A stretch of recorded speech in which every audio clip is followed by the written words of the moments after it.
Stran di zimanê Kurdî de weke peyvekê giştî tê bikaranîn. Lê li ser ednigariya Kurdistanê, li gorî taybetmendiyên civakê û eşîretan li her deverê ev peyv diguhere. Ser meseleyan bibêjin ji devera Amed, Êlih û Bêtlîsê heta Rihayê jî peyva stran û dengbêjiyê tê bikaranîn. Lê ji Rihayê heta digihêje Rojavayê Kurdistanê zêdetir, delêl ji bo dengbêjiyan tê bikaranîn. Gava ku em werin ser hedê jî, peyva stran û dengbêjî kêm tên bikaranîn. Ji vê zêdetir peyva kilam tê bikaranîn. Wêca li her heremekê Kurdistanê çawa ku muzîka Kurdî xwedî terz, têşe, rîtim û taybetmendiyên cuda û xweser e. Li Bakurê Kurdistanê jî bi heman awayî li gorî heremê Colemêrg û Botanê hin taybetmendiyên xweserên muzîka Kurdî hene. Lê helbet em dikarin bibêjin ku taybetmendiyên hevparên devera Colemêrg û Botanê ango devera Şirnax, Cîzir û Silopyayê hene. Hema bibêje nêzê hevin.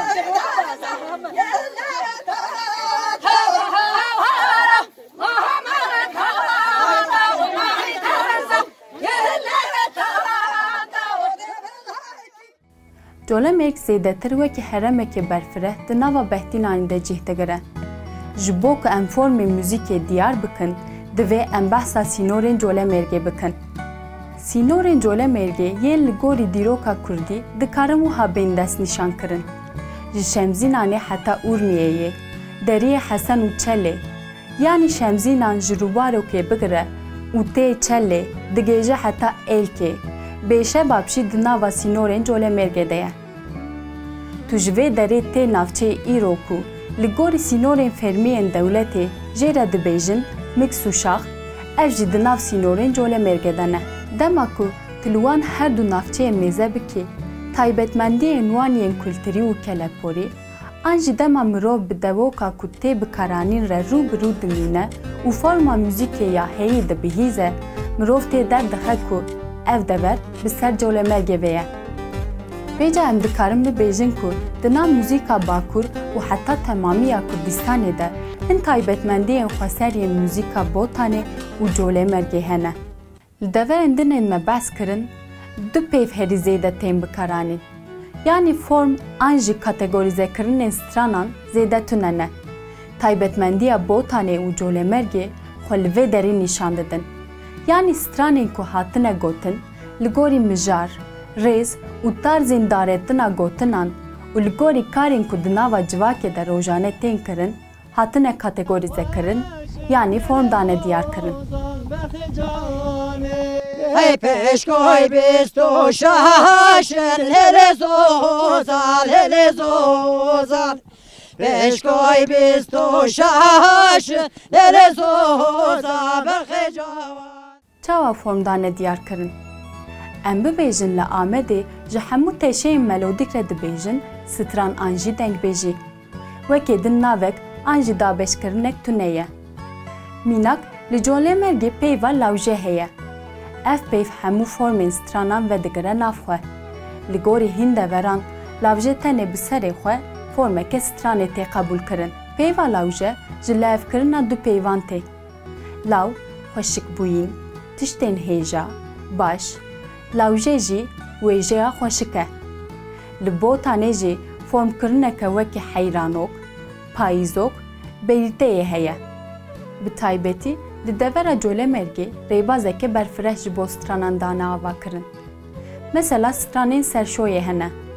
Dema ku lawikek dizewice, roja dawetê li serşoya zava stran hûnandine. Li gorî naverokê formek dane ava kirin. Her wiha forma dîlokê jî heye. Wekî formên mîna lawik, delal, payîzok, heyranok, şeşbendî, berîte, narîng, serê zava, peste, zêmar, laylay, lorik hene.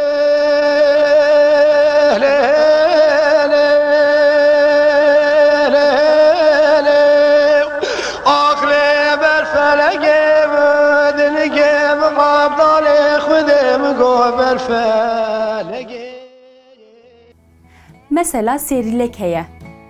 Ev stran jî stranên nêçîrvaniyê ne. medihe hene. Ev jî forma pesindanê ye. Stranên karî hene, yanî stranên hilkeftan. Stranên leyîz û zarokan hene. Stranên bi kêş û serwa û li gorî arûz û pîvanê hene.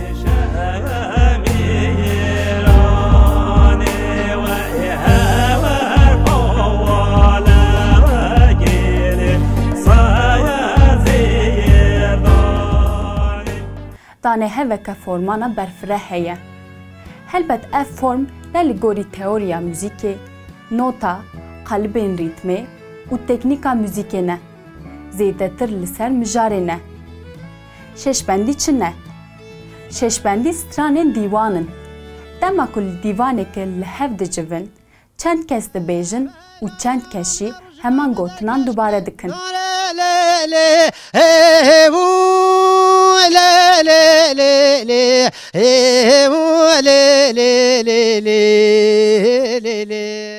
Mirov dikare bibêje ku ji hêla teknîkê ve, ji hêla nota û meqamên ve jî vê yekê formeke xweser daye rûniştandin. Mesela tiştekî wiha jî heye. Her formek li gorî deverê, li gorî eşîrekê dibe ku cuda bê binavkirin. Em dikarin bibêjin ku lêkolîneke berfireh di warê müzîkê de, di warê termînolojiya müzîkê de kur nehatiye kirin. Gelek kesan ket li ser vê daye. Zehmetî kişandiye lê têrê pênasekirina qadeke akademîk nake. Maqale û tez li ser wan hatine nivîsîn. Lê ev jî ji bo müzîka wê deverê nebûya çavkaniyek, pirtûkek. Berevkariyên ku hatine kirin bi çi rengî ne? Dema lê dinêrî, kesekî qada wî wê, dîrok e, hatiye lêkolîn li ser stranan kiriye. Tenê gotinên strana girtine dest. Qet behsa meqamên stranan, formên stranan, ritmên hatine bikaranîn nakin. Tenê stran girtine dest. Berhevkariya stranan kirine. Çavkanî filan kes û filan kes tevlê kirine. Payîzok û heyranok çi ne? Tiştê ku li devera Amedê jê re dibêjin dengbêjî, an devera Serhedê jê re dibêjin kilam, an jî dengbêjî, li Colemergê jê re dibêjin payîzok, heyranok, an hin eşîr peyva kilam bikartîne. Lê kilam ji bo tevahiya formên stranên tên gotin. Hinek jî dibêjin gazî.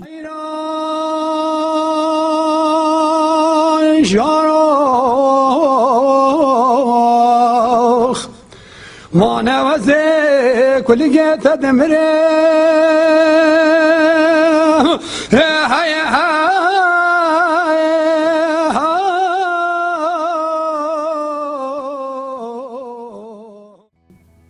Heyranok. Heyranok li Amedê wekî dengbêjî tê binavkirin. Stranên dengbêjiyên evîndariyê ne. Mijara wê evîndarî ye. Du kes, keç û xort bendan diavêjin berhev.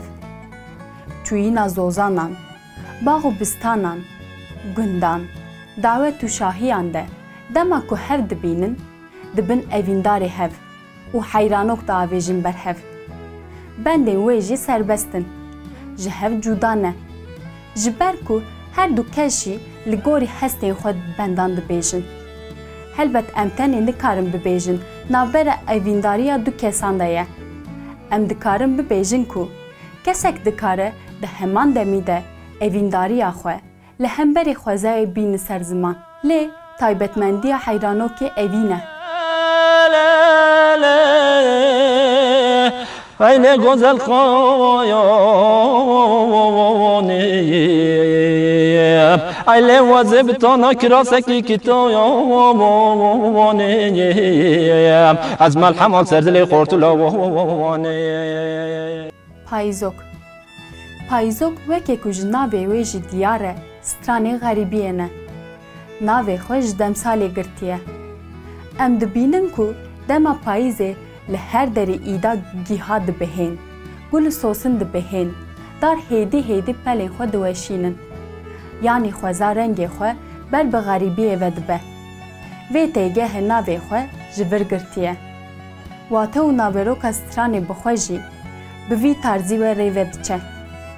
Her bendekî yanî çarînekê payîzokê çarînekê cuda ye. Ji çarînên cuda bendên cuda pêk tên.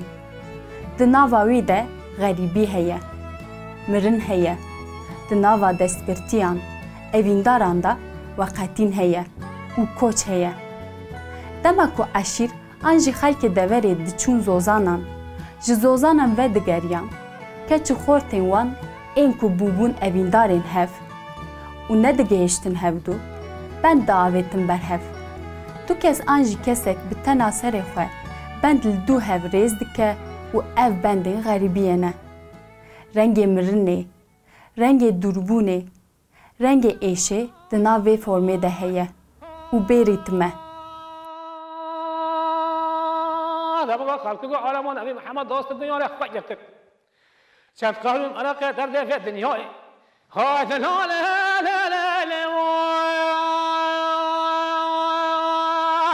دهال مالاش مرا جبری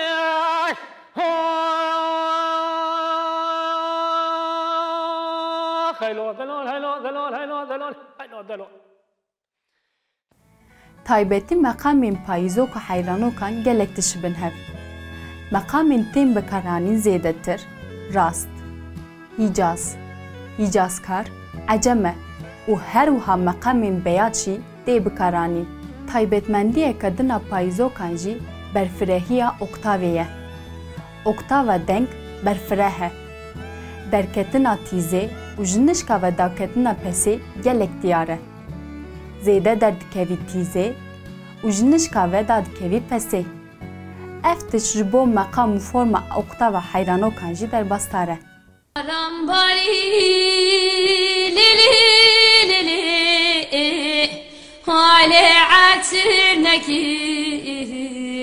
Ailem gutava vetmizu vetbahe tevdele da aile zuaneki. Pêkane ku em devera Colemêrgê, Şirnaxê, Cîzîrê, Silopyayê û li gelek deverên Başûrê Kurdistanê, Dêlalokê, Şêladizê, gelek deverên Zaxoyê rastî wan forman werin. Ji bo payîzokê hinek kes devera Kinyanişê, Ertoşê, li devera Colemêrgê, Çelê wan deweran dibêje payîzok. Lê devera Behtînanê, li Geverê hinek eşîr dibêjin pîre payîzok. Li devera Colemêrgê dayîk û jin jî di vê hêlê de jîr û serkeftîne, pêşketîne. Dema em mêze dikin di dawet û şahiyeke de mêr û jin jî van formên stranan dibêjin. Kesket khopane gunde medeş minu dumama meneke gazın dolama ayda dumame dumame dumame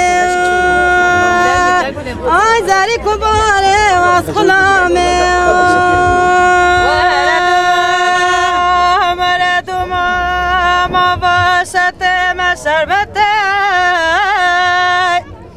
devere duma pelane vel hevdu kete.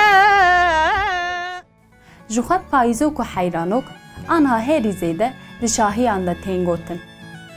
Dema ku dibe êvar, an jî nava rojê, gava bêhîndanê û rûniştinê çê dibe, taybetî kal û pîrên navsalî zêdetir, wan forman dibêjin. Mêr an jî jin, li mala zava an jî bûkê, dema ku kom dibin, rû dinin, bi taybetî êvarê wan formên stranan bi awayekî dîwankî dibêjin.